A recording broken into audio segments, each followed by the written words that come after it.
والدي درس صيدلة بفرنسا، لكن وقت اللي رجع على سوريا ما التحق بشهادته قد ما اتاخد بالحياة السياسية، ودخل معترك السياسي، وكان هو رئيس حزب ومؤسس لحزب الوحدوي الاشتراكي. وبعدها بال72 شغل منصب وزير. لكن اللي أكثر بذكره من المناصب أنا اللي كانت بوالدي هو الحياة والقيم اللي ربانا عليها واللي هي أثرت بحياتنا. كان يحكي معنا ولحن صغار كأننا كبار وعم نفهم. أنا كنت دائما أقعد أحضر اللقاءات اللي تصير عنا بالبيت وعشتها ونحفرت بذاكرتي. طبعا بعد فترة معينة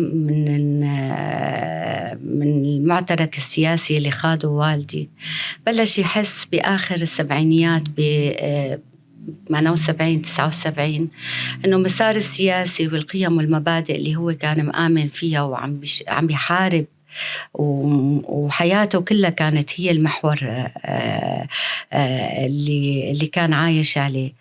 بلش إنه يشوف هذا المسار تغير، والقيم اللي كان هو مآمن فيها بلشت تتغير، وصارت أكيد تنفرض عليه أمور هو ما موافق عليها. فأخذ قرار وقتها يترك مجال السياسي ومعترك السياسي كله بالكامل، وترك الحزب وترك الوزارة وحتى ترك دمشق، ونقلنا رجعنا على حمص. أنا والدتي من حمص، هيفاء حسامي. ورجعنا على بيتنا اللي والدي تجوز فيه بحمص بأول حياته.